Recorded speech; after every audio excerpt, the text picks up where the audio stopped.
Alright, memperlengkapkan gereja. Itulah satu-satu tanggungjawab kita sebagai pemimpin. Dan kita dah belajar dalam 12 minggu ini, ya, apakah beberapa kesimpulan yang boleh kita buat, ya, tentang tanggungjawab ataupun kerja kita sebagai pastor ataupun pemimpin, ya. Nombor satu ialah semua orang sebagai pemimpin, semua orang mempengaruhi seseorang. Influence. Ya. Influence. Kita mempengaruhi. Saya pernah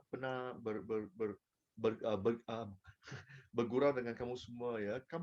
Kamu berada atas pentas. Kurang-kurang pun setengah jam, 1 jam. Tiap-tiap orang memerhati kamu. Suka tak suka, anda mempengaruhi orang lain. Setuju? Ya.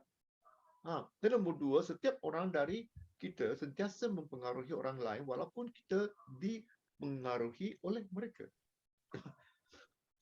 Maksudnya kita saling mempengaruhi. Itulah kepimpinan. Ya. Dan nombor 3, dalam mana-mana keadaan tertentu, dalam mana-mana kumpulan tertentu, terdapat individu yang lebih menonjol dalam mempengaruhi. Apa yang saya nak mengatakan ialah tentang pengaruh. Ya, hari ini saya baru makan tengah hari dengan 2 pastor. Ya, kita pun gurau lah. Wah, apabila kita masuk BCM, kita tak tahulah kita sebagai seorang pastor begini, ya. Dan kita gurau juga, ya, kita sebenarnya mempengaruhi orang lain. Ya. Itu penting. Sebenarnya itu penting. Kalau kita ambil dari sudut positif, ya. Kerana kita dapat mempengaruhi orang lain, kita memuridkan mereka. Ya. Masalahnya bukan sama ada anda mempengaruhi seseorang, tetapi sebaliknya anda akan dipengaruhi. Kamu sebagai pemimpin harus mempengaruhi orang lain, bukan biarkan orang lain mempengaruhi anda. Ya, kita dengar cadangan, itu penting. Ya, kita ada pemimpin-pemimpin, kita dengar cadangan daripada mereka semua bla bla bla, ya. Tetapi akhirnya kita yang mempengaruhi mereka. Ya.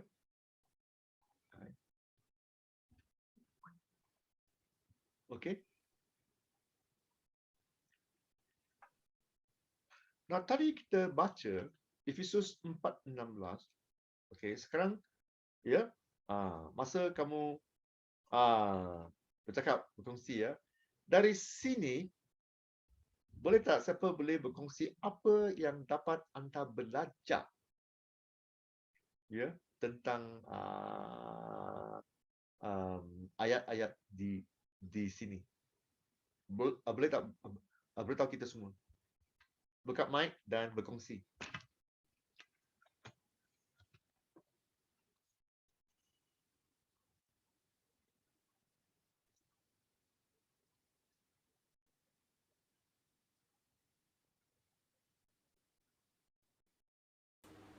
Tugas kita memperlengkapi lah jemaat.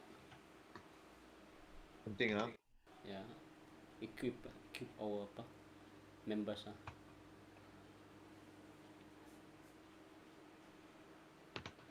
Memperlengkapi, kan? Bagus. Kalau saya boleh tambah, biar saya tambah, Joseph, membangunkan, ya, tubuh Kristus, ya, kan? Ya, melengkapi. Lagi?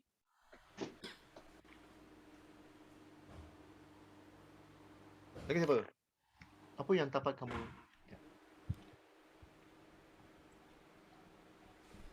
Kesatuan iman dan pengetahuan yang benar tentang anak. Mencapai kesatuan, ya. Dia punya tujuan lah, kan? Ya, tujuan itu, ya. Saya selalu gurau lah tentang body of Christ. Ya, tubuh kita. Saya selalu gurau ya. Katakanlah apabila bangun, mata kita kena buka kan? Kalau mata kata saya tak nak buka, macam mana? Tapi sudah bangun. Kan, tak boleh. Ya, apabila kita dah bangun bekerja, tiap-tiap anggota tubuh kena kalau boleh katakan ia kena bekerja sama ya, untuk mencapai kesatuan iman. Ya. Lagi Pastor, yang 11 tu tinggal saya rasa. okey, apa? Yang di atas itu sumber hikmat karunia dia yang memberikan. Dan ialah yang memberikan. Dan ialah yang memberikan Sumber itu Kristus lah dari segala kepimpinan itu. Iyalah, ya, okey. Sumber. Ini kan? Ya, Pastor. Bagus. Bukan dari barang-barang siapa, tetapi dari Tuhan Yesus, ya. Supaya jemaat-jemaat kuat dan jangan diombang-ambing ya. Sekarang banyak pengajaran salah.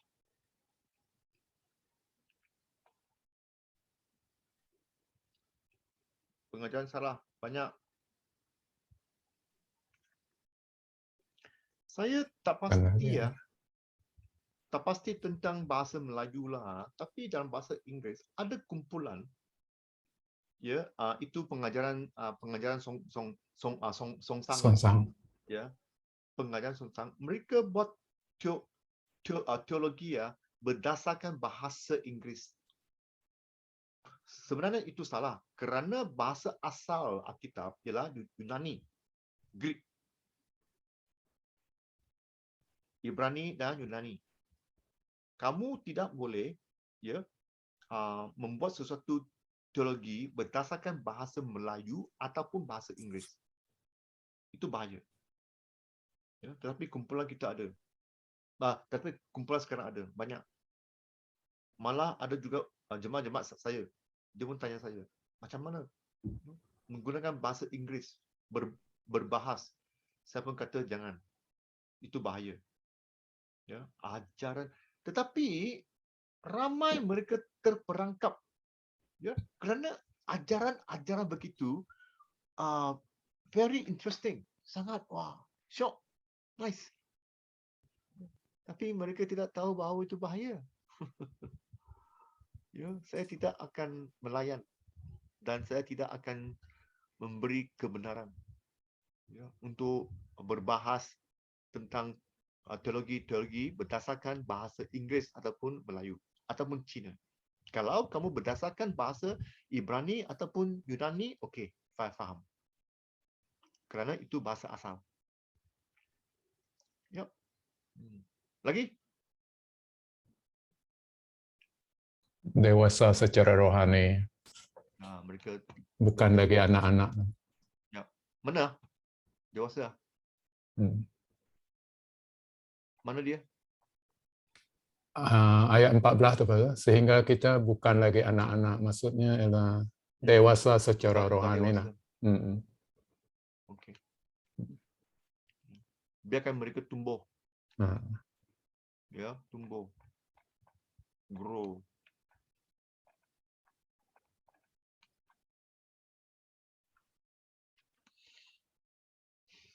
Seluruh tubuh Yesus ya. Yeah. Ya, pertumbuhan ya, membangunkan.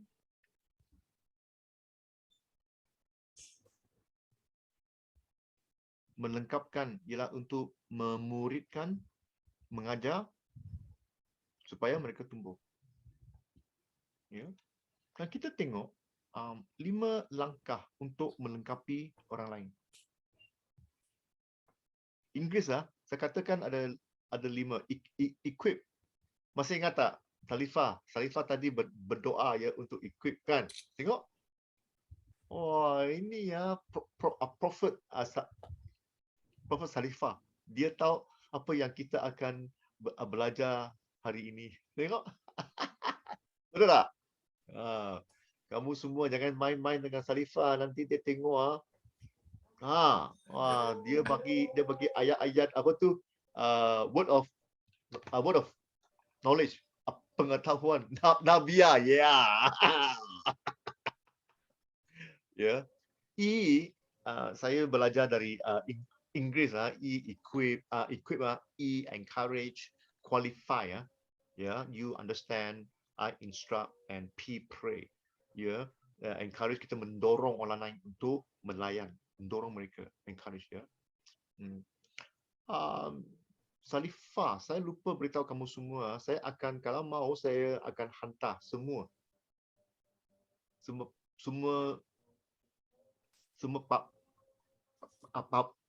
PowerPoint untuk kamu semua. Mau tak? Boleh, Pastor. Mau, Pastor. Tapi kena bayar. Boleh. Kopi. Starbucks kopi. Boleh, Pastor. Boleh ya. Okey. Qualify kita melayakkan mereka untuk melayani. Kita kena, apabila kita melayakkan mereka, kita harus mengenali. Kita tahu yang mana siapa sesuai, siapa yang tak sesuai.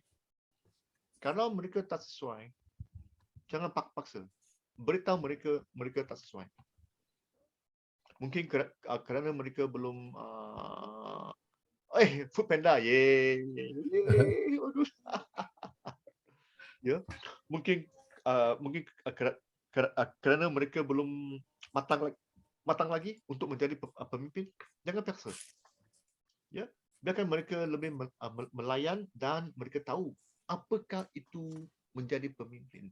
Nombor satu tentang kepimpinan ialah merendahkan diri. Kalau mereka belum tahu cara-cara merendahkan diri, sorry lah. Memahami keperluan mereka. Instruct, membimbing mereka untuk melakukan kerja. Pray, doa untuk mereka. Nombor satu, tengok tentang langkah satu ialah mendorong mereka untuk melayan. Dorong mereka, encourage, understand, membagi tanggungjawab dan otoritas mereka pada orang lain untuk memenuhi keperluan yang lebih besar. Kita pernah berbincang tentang kita memberi mereka tanggungjawab. Kita memberi mereka apabila kita delegasi. Apabila kita memberi mereka tanggungjawab, mereka apabila kita memberi apabila kita delegate kerja-kerja untuk jemaat-jemaat, nombor satu, mereka akan rasa bertanggungjawab, kan? Mereka akan rasa bahawa mereka boleh melakukan sesuatu. Itu akan membina mereka. Apabila kita delegate, memberi mereka tugas-tugas, mereka akan belajar tentang tanggungjawab. Alright. Dan kerja kita ialah untuk melengkapkan orang lain untuk melayan. Bukan sekadar memimpin, tetapi melayan. Kita juga tahu bahawa mereka bukanlah satu-satunya pemimpin sahaja yang mampu. Kita tahu bahawa kita bukanlah satu-satunya pemimpin sahaja yang mampu melayani jemaat-jemaat atau gereja. Kita boleh ada kumpulan. You're not alone. Kamu bukan seorangan. Yang kamu buat semua hal, tak. Kita melengkapkan orang lain supaya kita bekerja sama. Faham?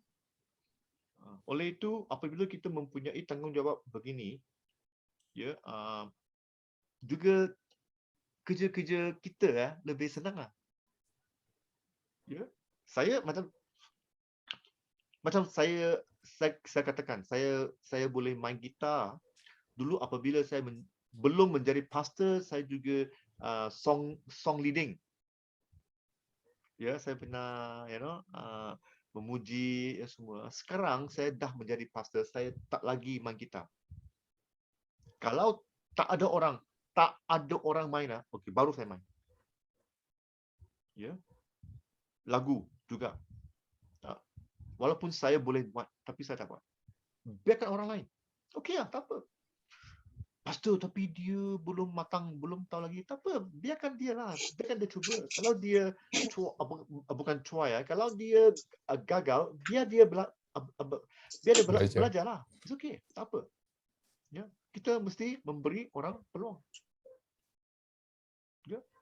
Yang penting ni ialah kamu harus tahu bahawa kamu bukan seorang saja yang boleh melayan. Kita boleh melengkapkan orang lain untuk bersama-sama kita melayan. Jika jemaah tidak terlibat dalam pelayanan, mereka akan kehilangan rencana Tuhan untuk hidup mereka. Kita harus tahu. Ya, Tuhan memberikan orang-orang ini dalam gereja kita supaya kita boleh melengkapkan mereka untuk melayan. Beri mereka peluang. Supaya rencana Tuhan akan dilengkapi dalam hidup mereka. Ya. Tugas. Apa tugas? Tugas ialah untuk memenuhi dan mengenal pasti orang-orang yang bersedia untuk berkhidmat. Oleh itu kita harus mendorong mereka. Tiap-tiap jemaat yang datang dalam gereja kita memberi peluang. Oleh itu kita harus we have to be sharp. Kita harus tajam dan juga kita harus lebih sensitif. Kita tahu jemaat yang mana fasih dan pandai dalam pelayanan yang berlainan. Dan kita masukkan mereka ke dalam kerja-kerja. Ada persoalan? Cara tadi kita tengok macam manakah cara Yesus mendorong murid-muridnya. Macam mana? Okey. Boleh tak kamu semua baca? Yohanes 14, 1 sampai 14. Sila baca. Okey ya, kita lihat dalam ayat 1 sampai 4 ya, apa yang Yesus katakan untuk mendorong para pengikutnya. Siapa tahu? Apa yang dapat kamu belajar dari Yohanes 14, 1 sampai 14? 1 sampai 4.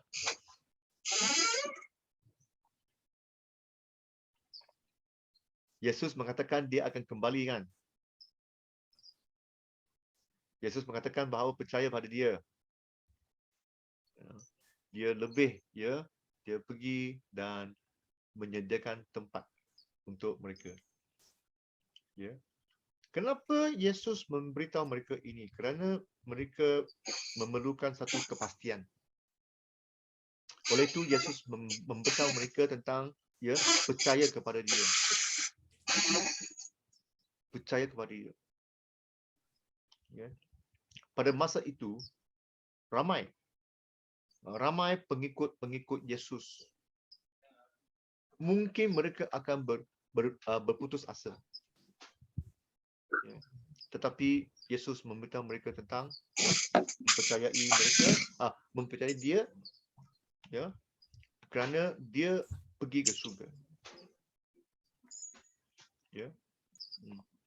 Dan di Yohanes 14, 5 dan 7, bagaimanakah tindak balas Yesus terhadap soalan Thomas?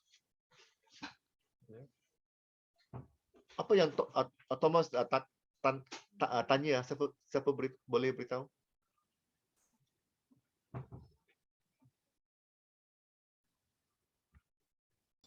Katanya Yesus, di mana, kemanakah kamu pergi? Kami tidak tahu di mana kau pergi. Jalannya, jangan takut. Saya adalah jalan, saya adalah kebenaran, kan? Truth and saya adalah hidup. Ya.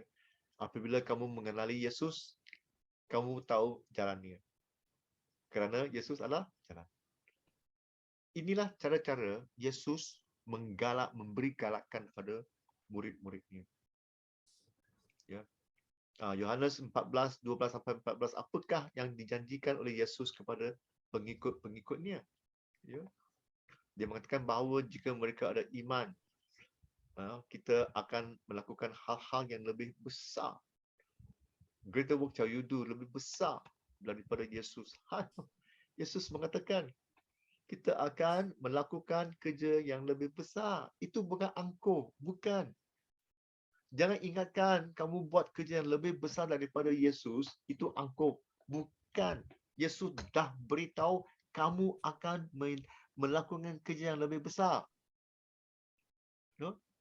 Tapi kita boleh angkuh lah. Tengok, wah, saya tengok dahsyat sungguh, whatever. Jaga-jaga, jangan.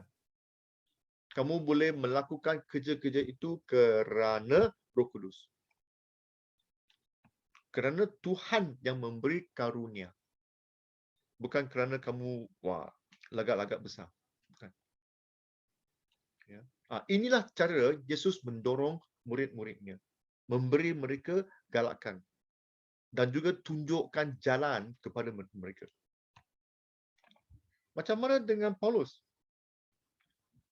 Ya. Paulus. Baca. Kalau boleh tolong baca 2 ayat ini. Apakah satu perkataan yang selalu keluar daripada ayat ini?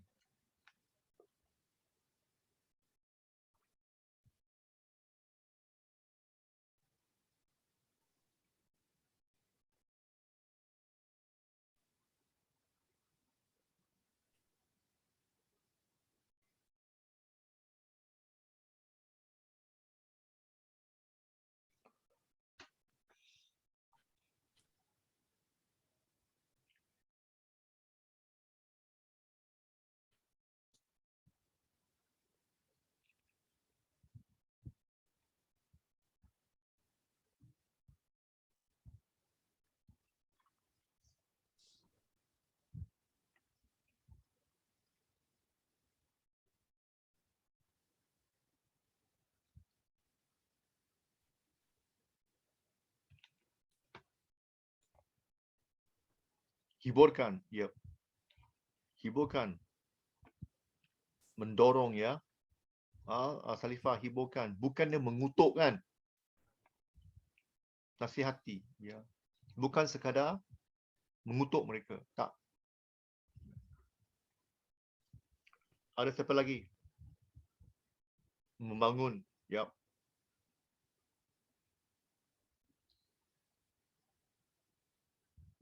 Membangun. Itulah dorongan yang diberi oleh galakan yang diberi oleh Paulus. Ya. Jangan kita berkelahi, ya, memijak orang lain. You know? Tetapi kita harus meningkatkan orang lain. Itu tanggungjawab kita. Macam mana Roh Kudus menolong dan mendorong kita. Lukas. Alright, mungkin saya panggil Lulai. Lulai tolong baca kuat lah. Ya, buka mic dan baca Lukas 12:12.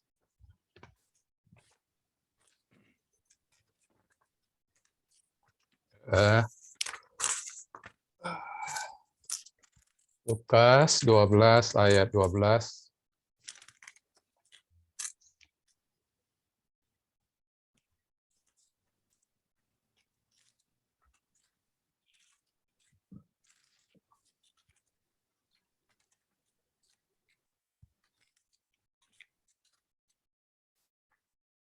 Sebab pada saat itu juga Roh Kudus akan mengajar kamu apa yang harus kamu katakan.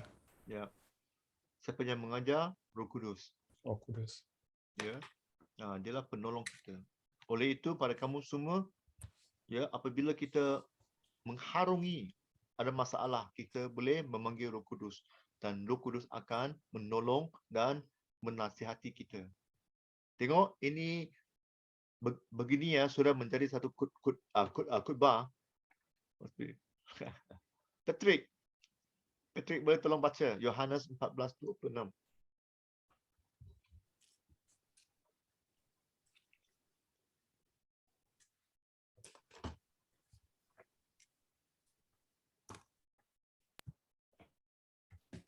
Oke, Yohanes 14:26.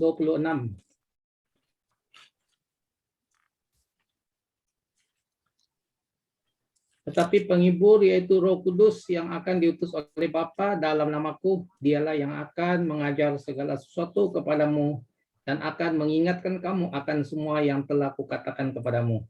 Ya, dia akan mengajar dan juga memperingatkan kita apa yang Yesus dah mengajar, ya, Roh Kudus.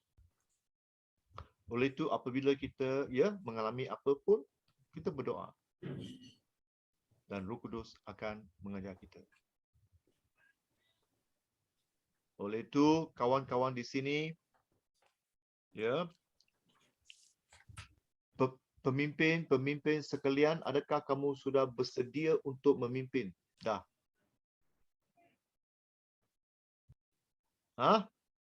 Kalau mau beritahu saya buka mic boleh? Sudah ke belum lagi? Kalau sudah, taruh thumbs up pun boleh.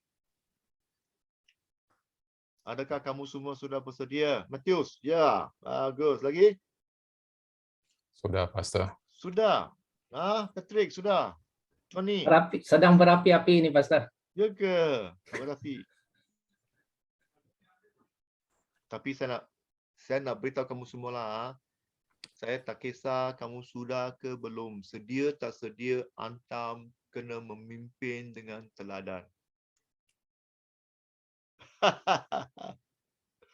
Tapi saya belum sedia. Saya tak peduli. Kamu kena sedia. Ya, sedia. Cara-cara pemimpinan kita ialah untuk menjadi teladan. Kerana kita mempengaruhi orang lain.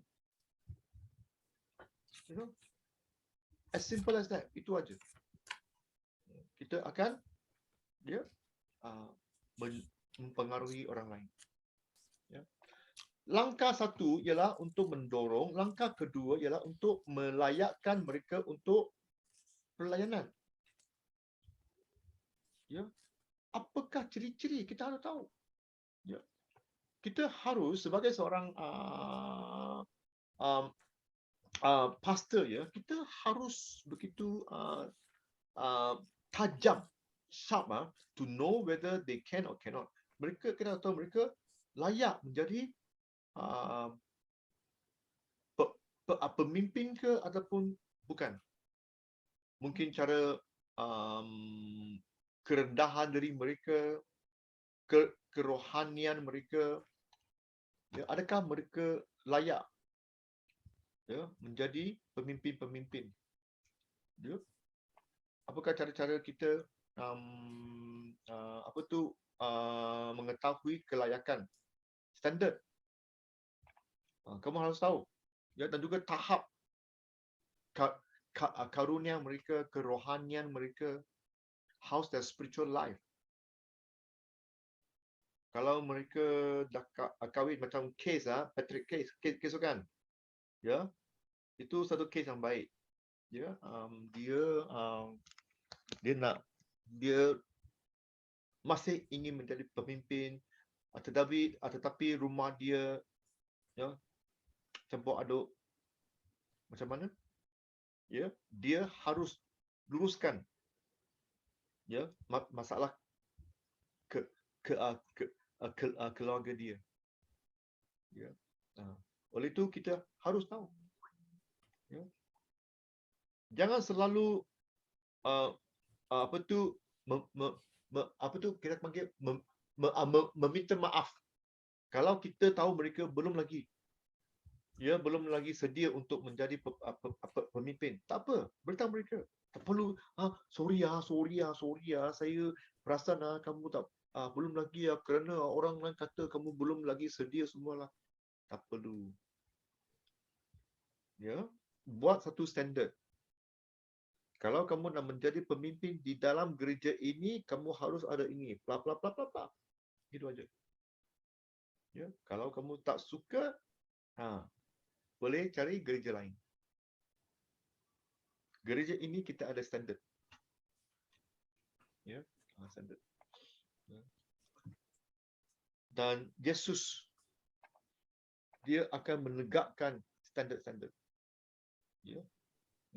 Kita baca lagi. Saya nak panggil Johnny ya. Johnny, tolong baca Lukas 14:26 sampai 33. Boleh, Pastor. Lukas 14 ayat 26 hingga 33. Jikalau seseorang datang kepadaku dan ia tidak membenci bapaknya, ibunya, serta anak-anaknya, saudara laki-laki atau perempuan, bahkan nyawanya sendiri, ia tidak dapat menjadi muridku. Barang siapa tidak memikul salibnya dan mengikuti aku, ia tidak dapat menjadi muridku. So, siapakah di antara kamu yang kalau mau mendirikan sebuah menara tidak duduk dahulu membuat anggaran biayanya, kalau cukup uangnya untuk menyelesaikan pekerjaan itu, supaya jikalau ia sudah meletakkan dasarnya dan tidak mendapat menyelesaikannya, jangan semua orang melihatnya mengejek dia.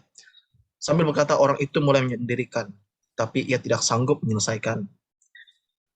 Atau raja manakah yang kalau mau pergi berperang melawan raja lain, tidak duduk dahulu untuk pertimbangkan apakah dengan 10.000 orang ia sanggup menghadapi lawan yang mendatanginya dengan 20.000 orang.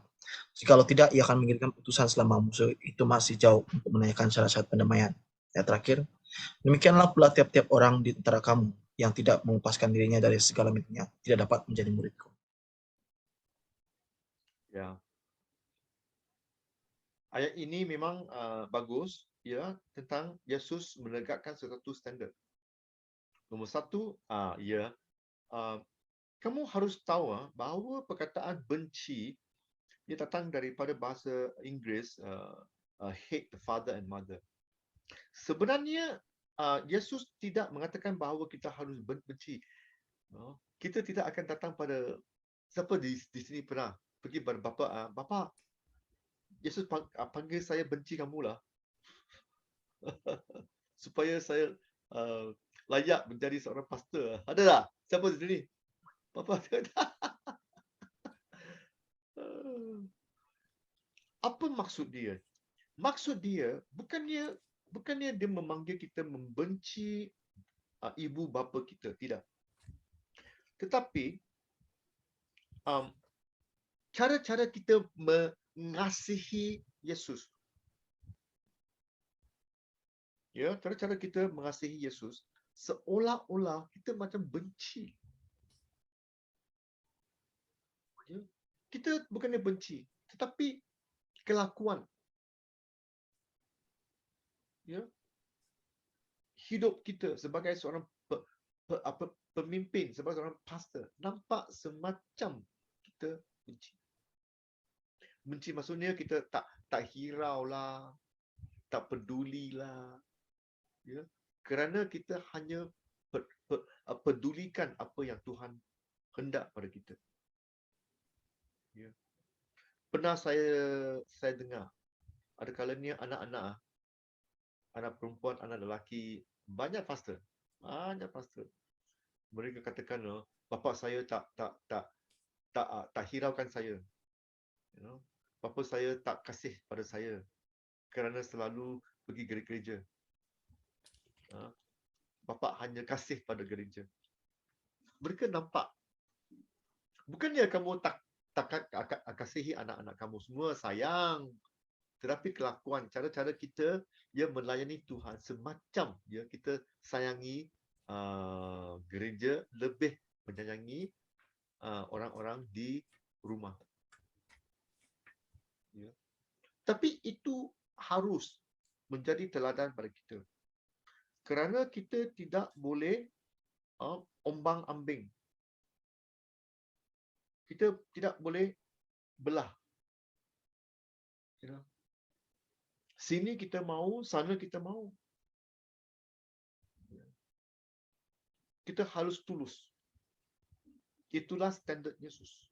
Oleh itu apabila jemaat-jemaat datang gereja, ya, satu standard yang saya mahu lihat pada diri mereka ialah cara-cara mereka berkomitan pada Tuhan, pada Yesus.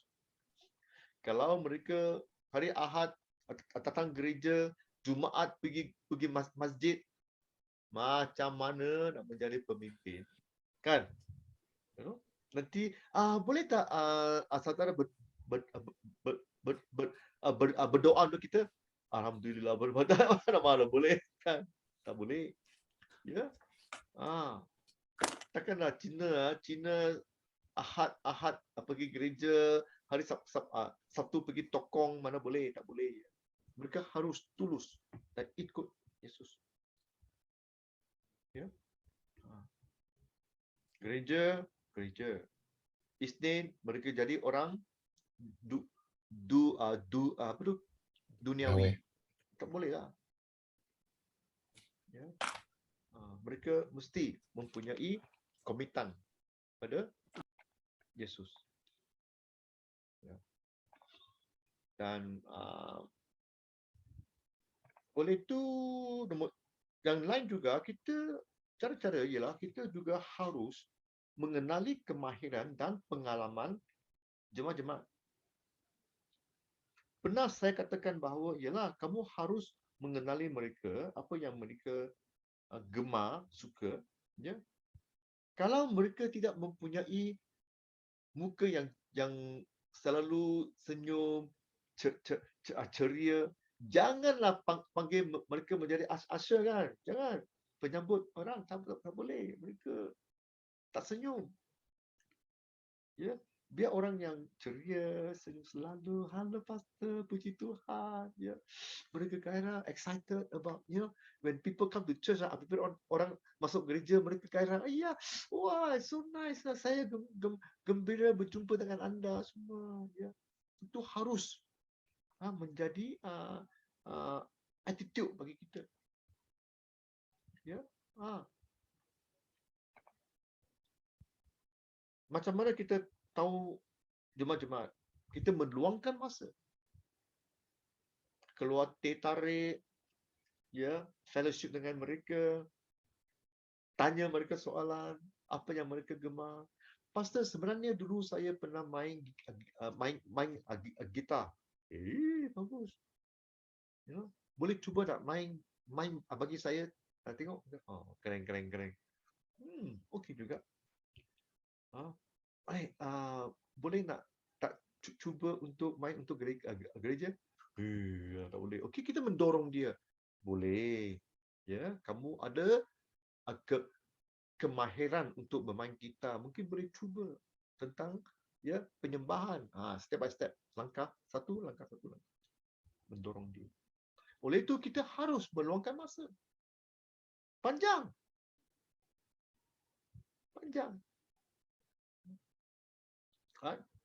Kita juga boleh belajar dari Paulus, dia mengajar Timotius, ya. Timotius mengajar orang andal, ya, leaders, dan leader semua juga akan mengajar orang lain, jemaat lain.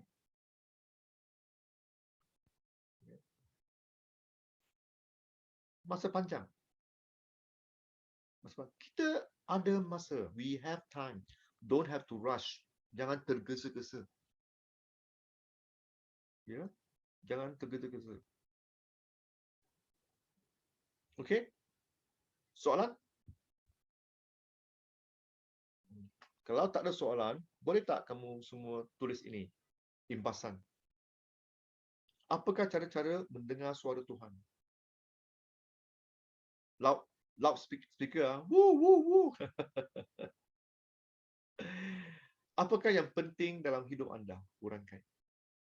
Apakah tanggungjawab seorang murid Yesus? Okey.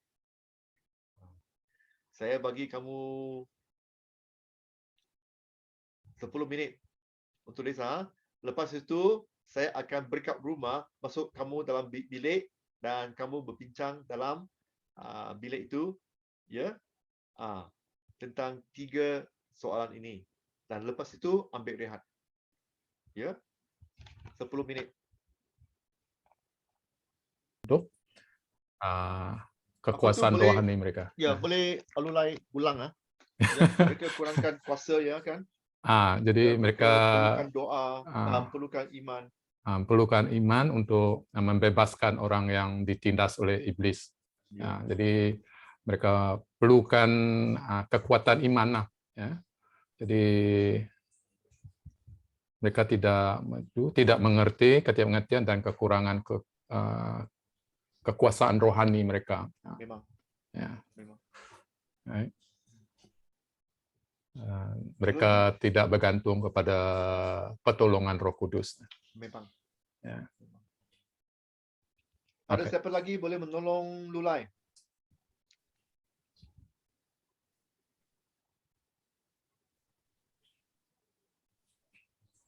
Sila buka mic dan boleh bercakap.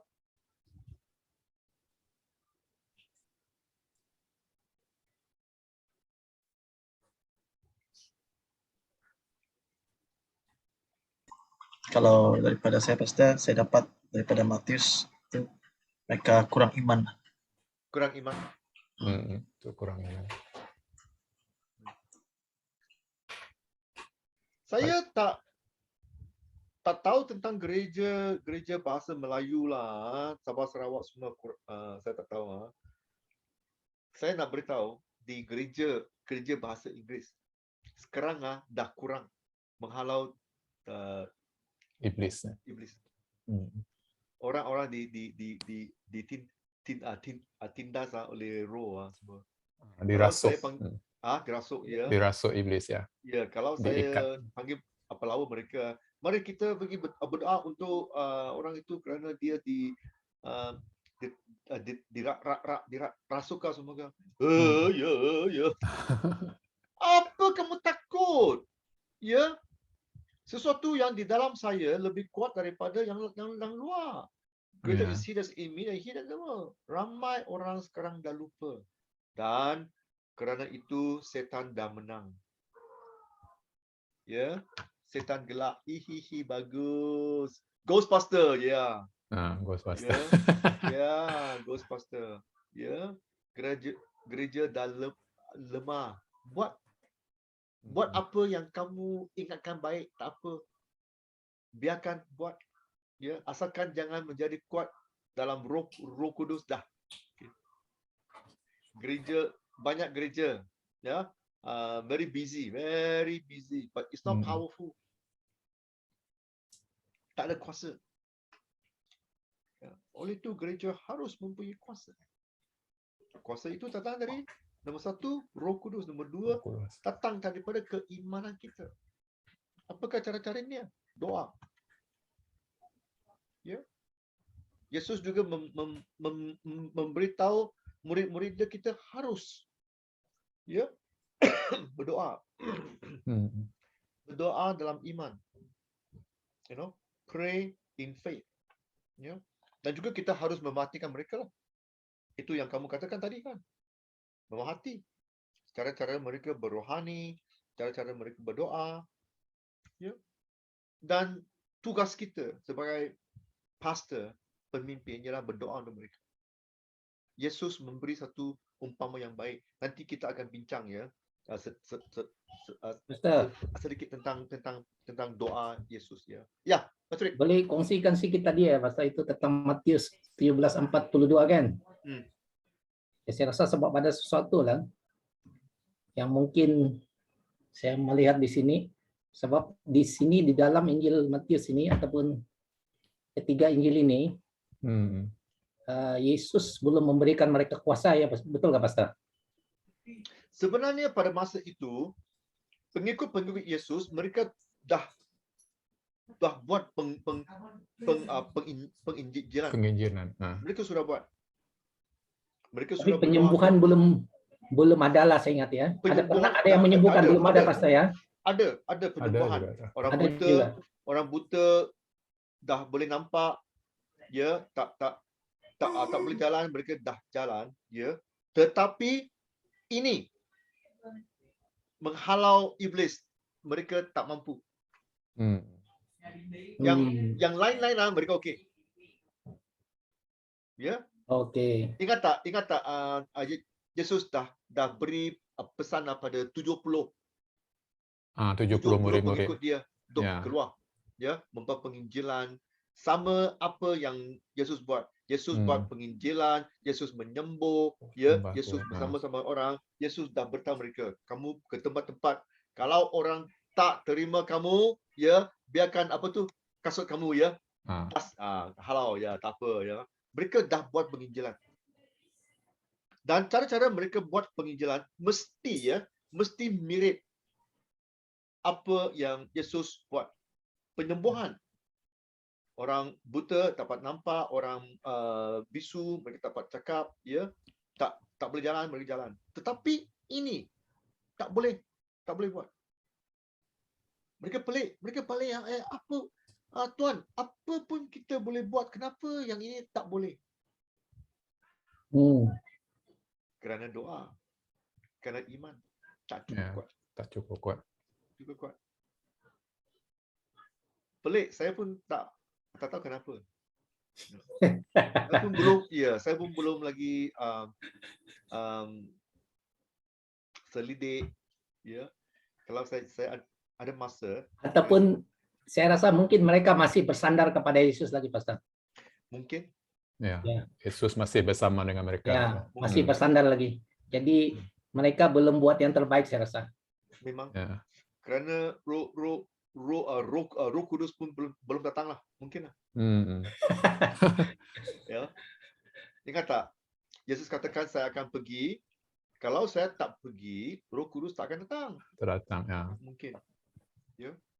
Tapi ya itu memang penting lah. Betul. Kalau bagi saya sebagai seorang pelayan, pastor, ya, terutamanya dalam kampung-kampung kita. Kampung Melayu, kampung asli, kampung Sabah Sarawak, ya, memang banyak orang, ya, dikacau oleh iblis, ya. Kerana begitu dalam. Saya pernah dengar, ya, banyak dekat kampung-kampung, apa nama dia, di BCM. Bapak dia apa tu, pawang ke apa ke, saya tak ingat lah. Remy ya? Oh, Remy. Remy, Pastor. Pastor Remy, ya. Ya. Pastor Remy, dulu dia boleh.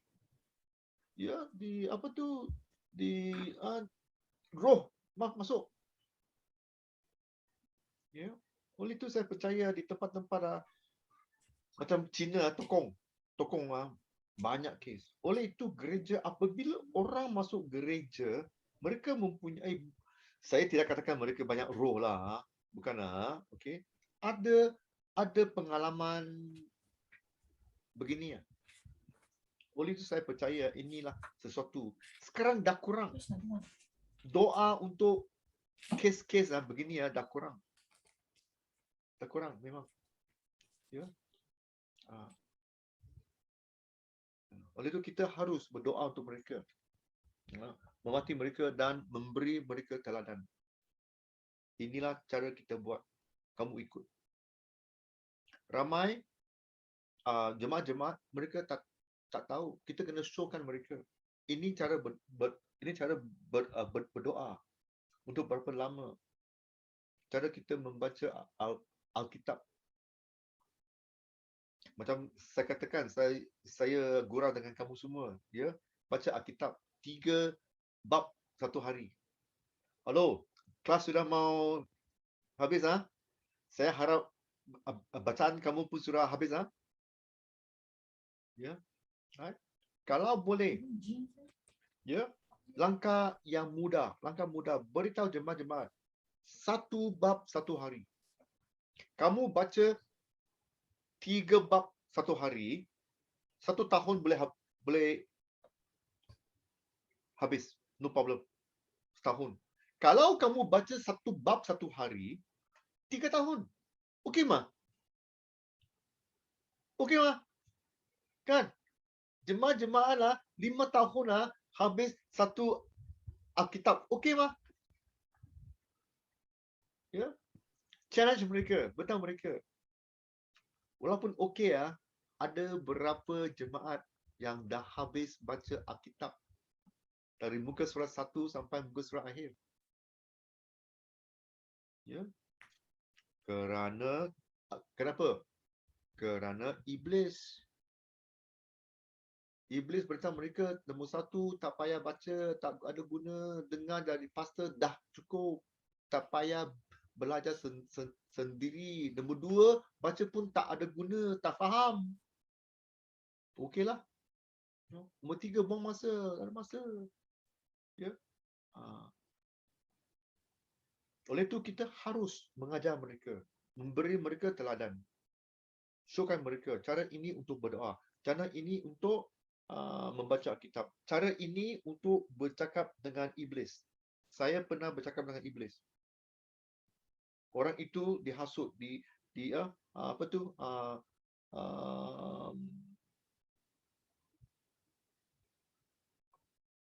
rasuk.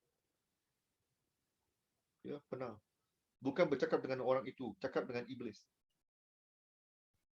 Beritahu iblis, jangan kacau orang ini. Orang ini mau menjadi anak Tuhan. Tak boleh, tak boleh. Diam. Beritahu dia dengan kuasa, authority. Ya. Jangan meminta, tapi memberi arahan. Diam. Tolong dia, tolong tolong. Jangan kacau, jangan. Ya, tak perlu tak perlu meminta. Maaf, sorry. Tak perlu. Gasap. Diam. Keluar dari orang itu. Dalam nama Yesus. Ya, kita mengajar. Show mereka. Ya. Okey? Bagus. Itu langkah nombor 3. Langkah nombor 4. Yalah. Ya. Mazmur 32:8 mengatakan bahawa aku hendak mengajar dan menunjukkan kepadamu jalan yang harus kau tempuh. Aku hendak memberi nasihat. Mataku tertuju kepadamu. Mari kita tengok misalan cara Paulus mengajar Timotius. Okey. Right. Boleh tolong baca Matius. Halo Matius, ada di sana? Ya, Pastor. Okey, Matius boleh tolong baca ya. 1 Timotius 4:11-16. Tolong baca. 1 Timotius 4:11. Beritakanlah dan ajarkanlah semuanya itu. Jangan seorang pun menganggap engkau rendah karena engkau muda. Jadilah teladan bagi orang-orang percaya dalam perkataanmu, dalam tingkah lakumu, dalam kasihmu, dalam kesetiaanmu, dan dalam kesucianmu. Sementara itu, sampai aku datang, bertekunlah dalam membaca kitab-kitab suci, dalam membangun dan dalam mengajar. Jangan lalai dalam mempergunakan karunia yang ada padamu, yang telah diberikan kepadamu oleh nubuatan dan dengan penumpangan tangan sidang penatua. Perhatikanlah semuanya itu, hiduplah di dalamnya supaya kemajuanmu nyata kepada semua orang. Awasilah dirimu sendiri dan awasilah ajaranmu. Bertekunlah dalam semuanya itu, karena dengan berbuat demikian, engkau akan menyelamatkan dirimu dan semua orang yang mendengar engkau. Yap. Inilah sesuatu yang Paulus memberitahu Timotius. Apa yang dia beritahu dia, bahawa dia harus jangan takut. Ya, ajarkan perkara yang diajar Paulus padanya. Apa yang saya ajar kamu, ajar orang lain. Benar tak? Ya. Nombor 2, berikan teladan untuk diikuti orang lain. Timotius adalah seorang pastor. Paulus bukan. Paulus dia perintis, dia membina gereja dan paslah bagi Timotius, bagi Titus, semualah. Alright. Jangan takut. Ya. 13, baktikan diri untuk membaca tulisan suci, Alkitab, khotbah dan mengajar di depan umum. Timotius ini memang dia kecut. Tuhan tidak memberikan kita roh yang not spirit of timidity, but power. Ya mungkin kerana apa yang Paulus katakan, ya kita boleh membuat kesimpulan bahawa Timotius ini memang dia takut, kecut. Paulus kata jangan takut. Ya, jangan takut. Berkhotbahlah dan mengajar. Ya, jangan mengabaikan karunia rohaninya.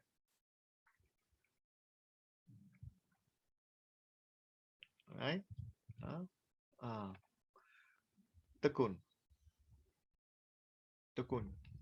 Sebagai saya harus beritahu kamu semua, ya. Sebagai seorang pastor, kita tak boleh malas. Kita tak boleh cuai.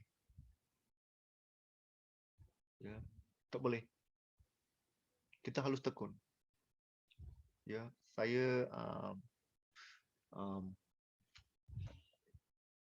saya ada berita mah. Ya, tiap 2 minggu. Tiap 2 minggu saya baca satu buku. Ya, tiap minggu. Ini sudah malas. Ini sudah minggu keempat, ketiga, keempat. Alamak. Ya, kita kena tekun. Sesuatu yang kita boleh belajar. Ya. Lalu kita perhatikan ya kehidupan dan doktrinnya secara dekat untuk menyelamatkan orang lain.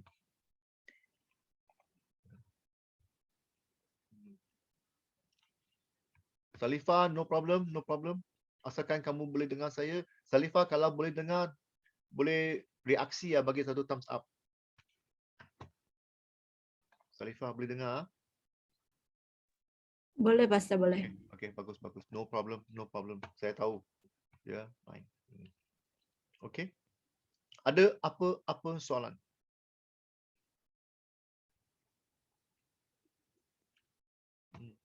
Mungkin ini akan ambil sedikit masa ya. Tulis, apakah tanda-tanda seorang murid? Bagaimana anda memilih seorang murid? Kamu sebagai pastor, ya? Apakah cara-cara kamu memilih seorang pemimpin dalam gereja? Adakah secara undian, ya, atau kamu yang memilih? Kalau kamu yang memilih, ya, macam mana? Bagaimana anda memilih? Sila ambil 5 minit. Nanti kita akan masuk bilik lagi.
Okey ya, saya akan masukkan kamu dalam bilik. Kalau nak teruskan dalam bilik pun boleh juga berkongsi dengan mereka ya.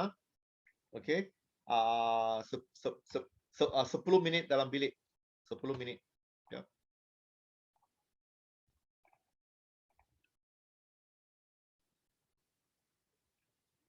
Kalau kamu semua belum sedia pun tak apa juga. Kita boleh tunggu. Okey.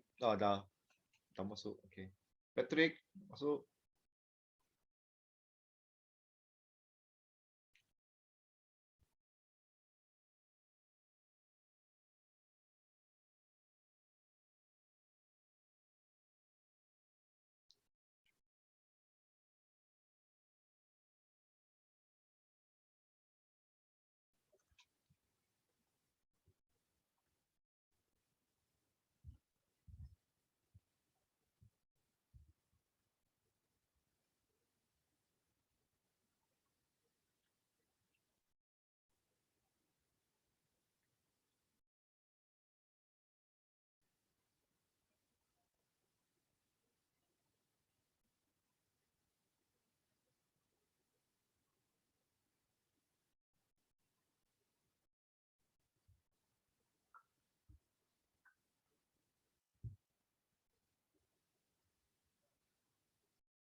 Bagus, bagus.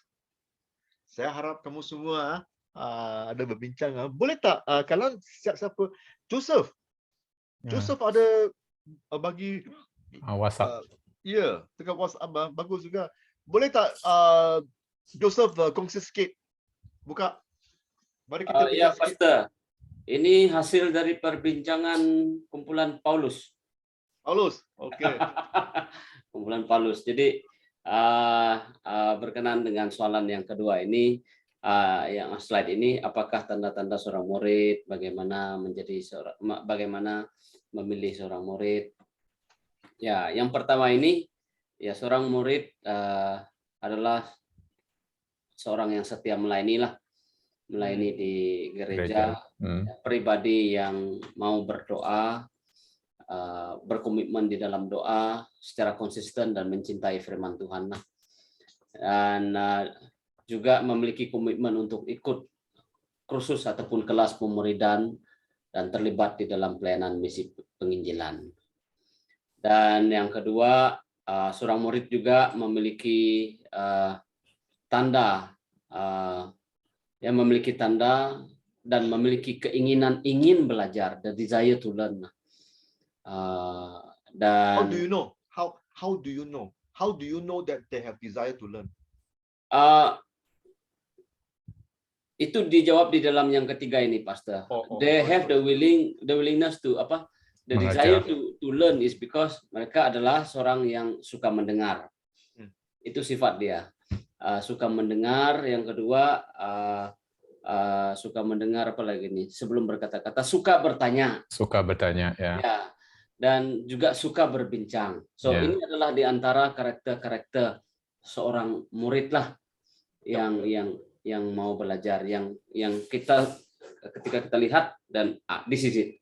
Inilah ini. Dan yang penting juga adalah yang terakhir itu adalah pribadi yang mau belajar dan mau menerima teguran. Mau itulah itu Pastor. Bagus, bagus. Ini daripada kumpulan Paulus. Paulus.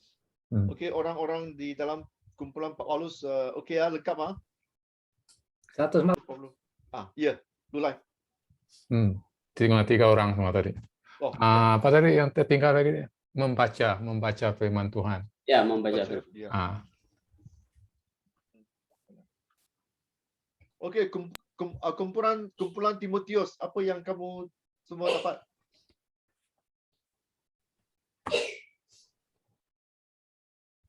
Yang mungkin tadi kumpulan Paulus mereka tertinggal, they miss out something, maybe.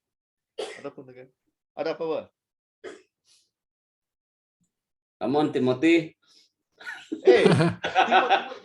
Tadi kita sudah kata itu Timotius dia kecut kan? Alamak, jangan kamu punya roh yang berani. Apalah. Tengok apa Sarifah yang kata. Yalah Sarifah, tengok. Sudah kata.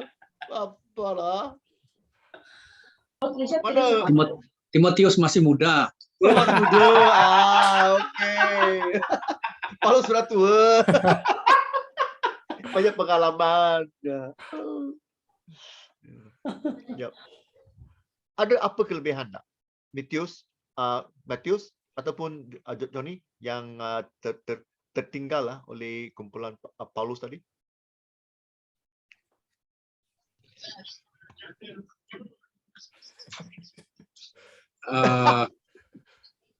Keinginan. Tunggu. Salifah kata kerana mereka semua murid-murid Paulus. Ya, mungkin. Okey, Matius. Sorry. Keinginan untuk belajar lah.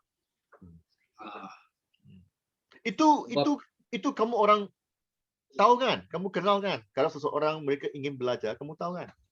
Iya, itu tanda yang paling mudah lah untuk kita lihat. Karena di dalam kelas pemuridan selalunya ada yang harus kita paksa untuk datang, ada yang terpaksa datang karena dia adalah ketua muda-mudi. Jadi kita harus WhatsApp dia, SMS dia yang kenapa tidak datang? Tapi kita boleh lihat yang ada yang tidak ada jawatan, dia bukan seorang pemimpin yang ada tanggung jawab di gereja, tapi sangat suka dan sangat kita boleh lihat dia memiliki keinginan atau kerinduan untuk belajar lah. Dan seperti sudah banyak yang kumpulan Paulus katakan tadi, tapi ini yang kami lihat adalah satu tanda yang paling penting untuk kita lihat di dalam seseorang murid lah. Dan bagi memilih seorang murid atau seorang pemimpin itu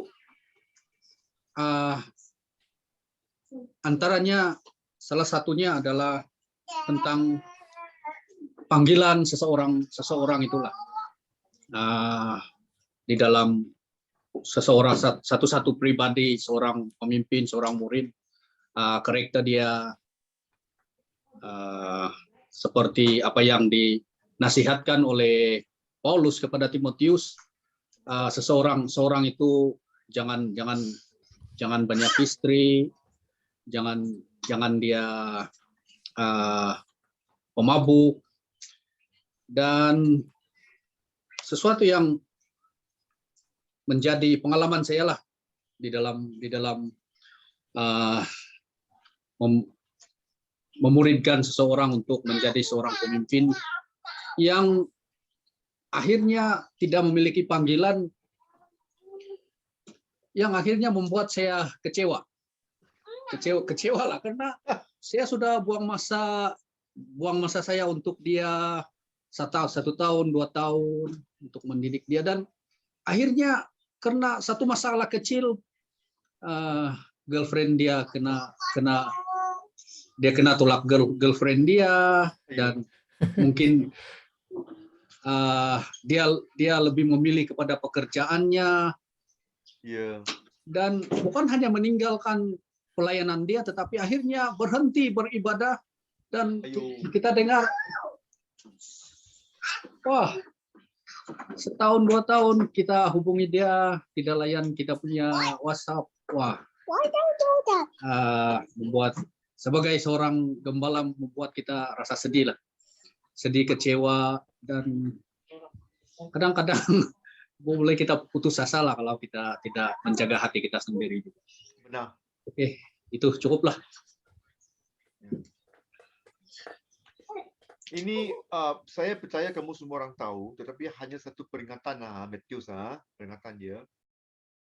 Sebaik-baiknya Yesus, ada Yudas juga. Betul. Ya. Dan Yudas itu tak boleh diajar. Ya. Oleh itu dalam pelayanan kita, sebaik-baiknya kita ada Yudas. Ya. Oleh itu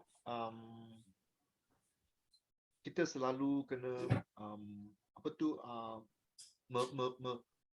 memuridkan.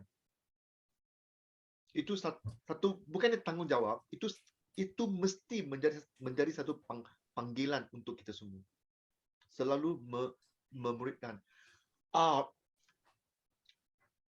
Ada seorang kawan, pastor, dia memperkenalkan seorang budak. Bukan budak lah, dia umur 40 lebih lah.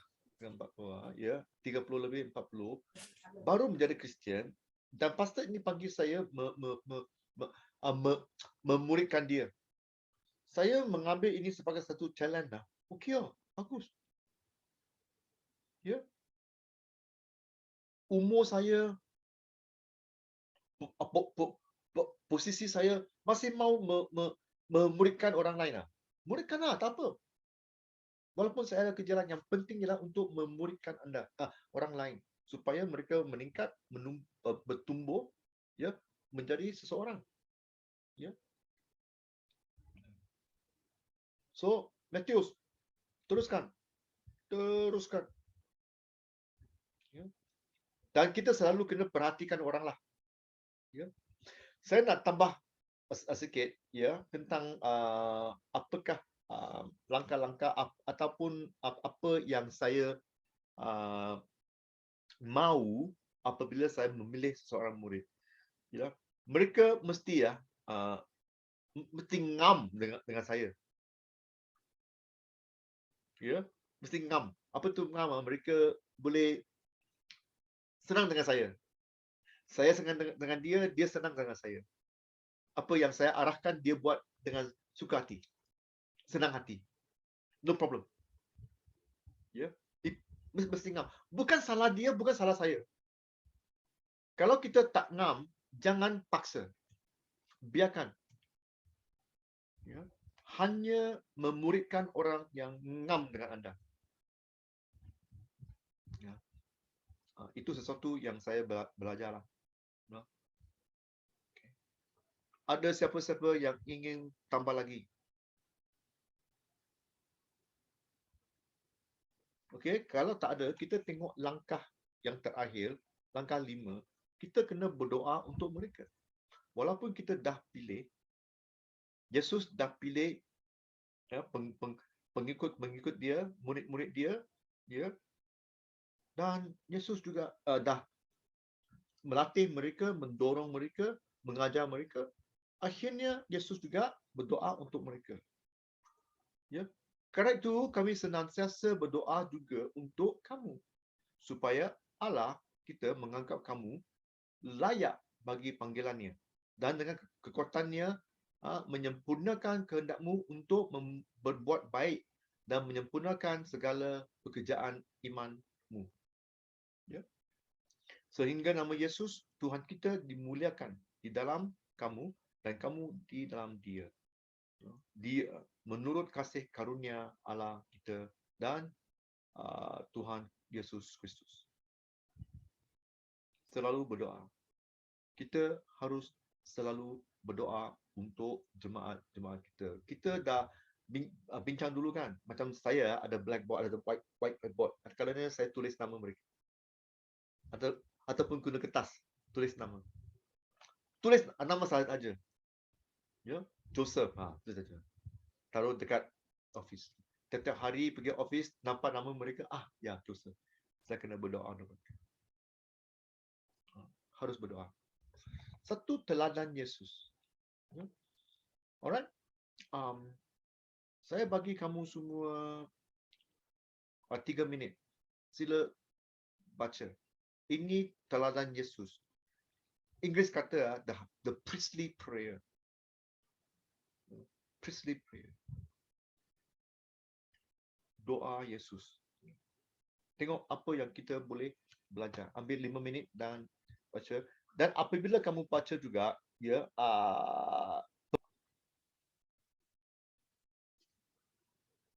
apa yang boleh kamu semua highlight bagi kita semua? Apa?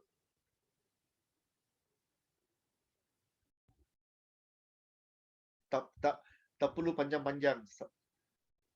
Satu perkataan pun okey.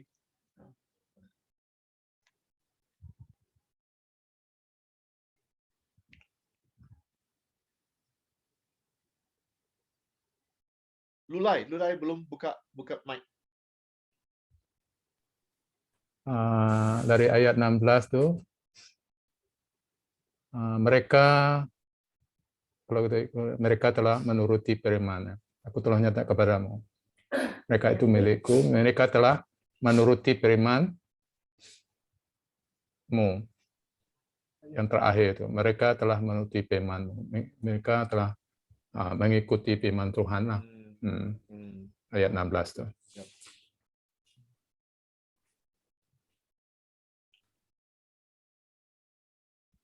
Ada tak kamu nampak tentang Yesus berdoa supaya mereka bersatu?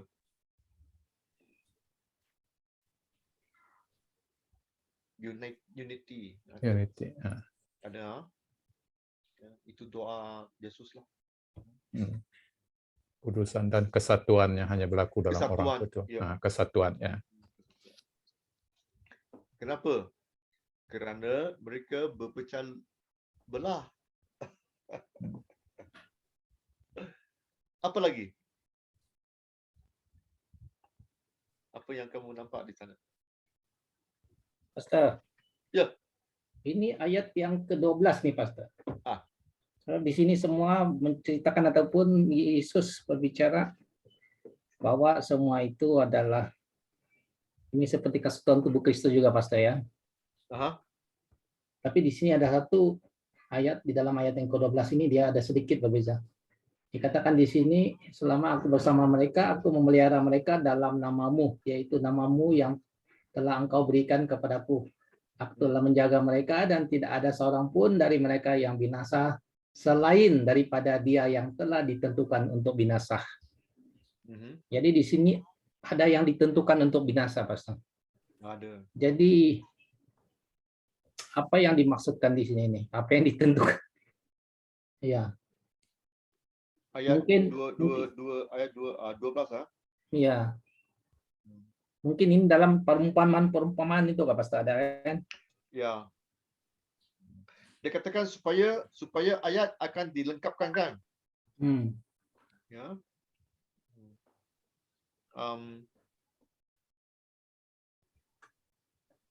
Ada yang ditentukan untuk binasa.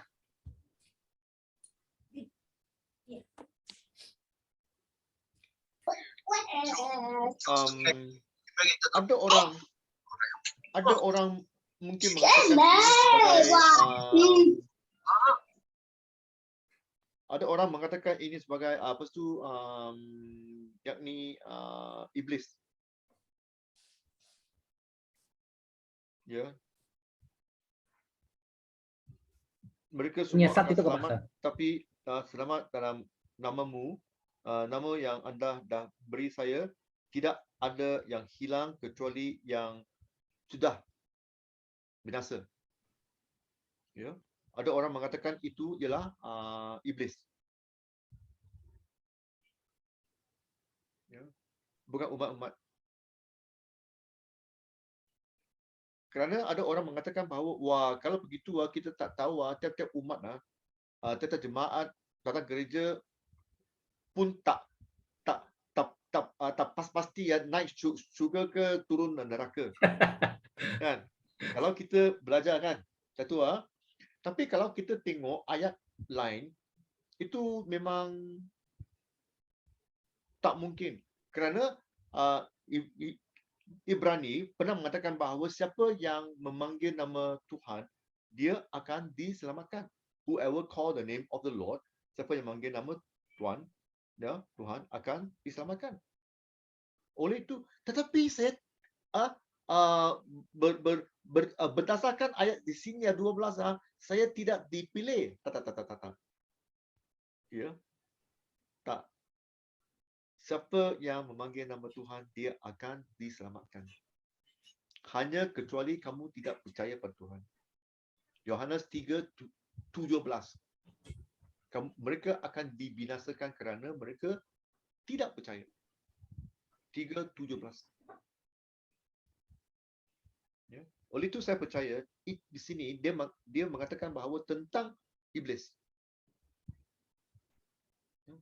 Syaitan dan iblis. Syaitan tengok dia, Satan dia begitu celik licik begitu licik sampai 1/3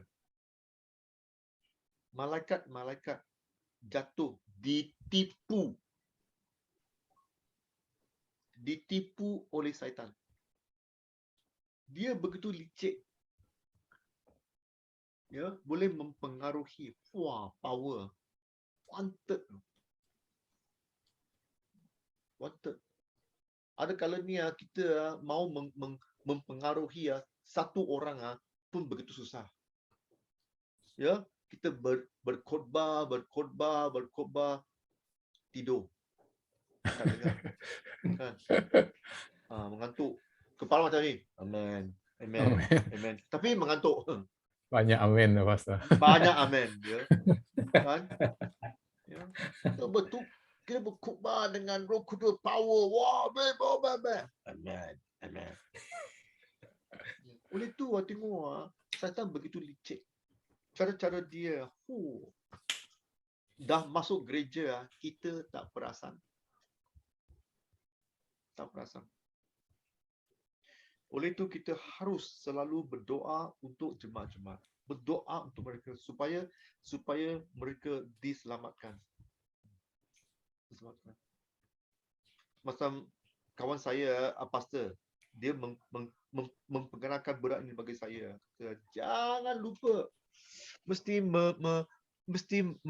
memuridkan dia. Must disciple him, please. Oh, okay. Alright. Yesus berdoa bagi mereka. Bukan untuk dunia. I pray for them. Ya. Yang pentingnya kita selalu berdoa untuk dunia. Perang sini, perang sana berdoa, ya. COVID-19 berdoa, itu penting, bagus. Bukan dia tak bagus. Tapi yang pentingnya berapa kali kita berdoa untuk jemaat-jemaat. Ya, itu tak boleh kontrol. COVID-19 tak boleh kontrol. Perang sini, perang sana tak boleh kontrol. Apa yang kita tahu ialah jemaat-jemaat. Kita lupa. Doa untuk individu, untuk keluarga dia, anak-anak dia semua. Ya. Yesus berdoa untuk perlindungan, benar. Kenapa? Kerana iblis licik, dia masuk mempengaruhi jemaat-jemaat. Pastor, ayo ini minggu saya tak boleh datang lah, ada kerja lah. 1 minggu, 2 minggu, 3 minggu habis. 3 minggu saja. Kalau mereka dah biasa 3 minggu tak datang gereja, minggu keempat, minggu kelima, no problem, dah biasa. Dah biasa. Tapi kita kena berdoa untuk perlindungan kepada mereka. Ayat 13 akan mempunyai sukacitanya. Ya. Supaya mereka tidak diambil dari dunia. Ya, kita masih di sini tetapi dilindungi dari setan kan? Ya tengok. Ya, dilindungi dari setan. Apabila Tuhan tidak mengambil kita dari dunia, maksudnya hidup kita masih ada guna dan Tuhan ingin menggunakan kita. Tiap-tiap jemaat kena faham bahawa Tuhan masih ingin kita melayan dia. Kita dikuduskan untuk kebenaran dan dia bawa kepada mereka.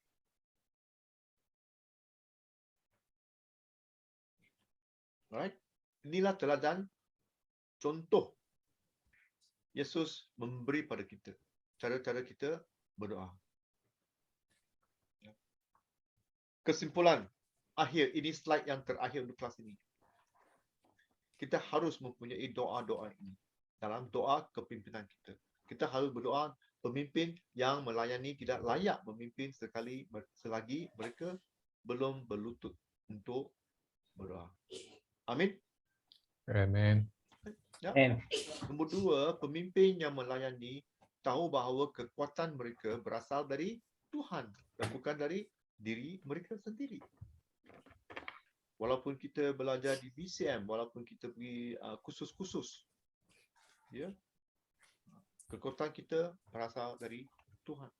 Kesan kelengkapan orang lain bukan dalam teknik, tetapi dalam doa. Kamu boleh pergi belajar, ya, boleh buat ini, Pak. Yang pentingnya ialah kerohanian. Kadang-kadang kita berdoa.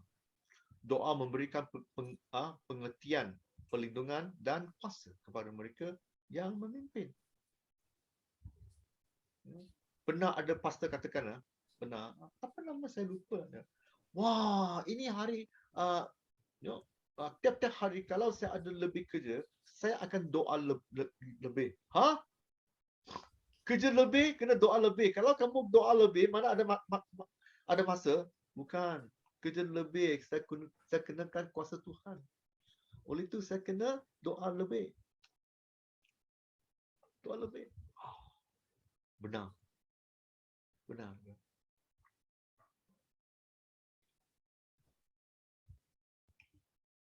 Doa adalah jawapan Tuhan untuk kelemahan kita. Kalau kita tak tahu apa yang kena buat, doa. Last. Dan selalu ingat bahawa kita paling efektif ketika orang lain mendukung kita dalam doa-doa mereka. Oleh itu kita harus saling doa untuk semua orang kawan-kawan.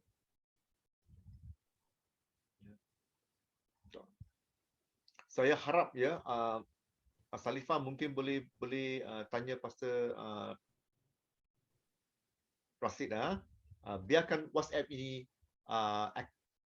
aktif lah, boleh kan? Ya. Boleh. Kalau kita ada masalah, ada apa, kita boleh berkongsi dekat WhatsApp tu. Sila doa untuk saya kerana bla bla bla bla bla. Okey mah? Kan? Okey Salifah, kalau saya ada hal ni boleh tolong doa untuk saya. Okey.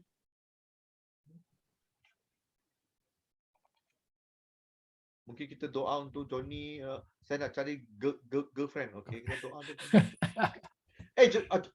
Johnny ada girlfriend ah? Ada? Tidak, Pastor. Siapa? Tidak. Tak ada. Okay. Itu doa nomor 1 kita.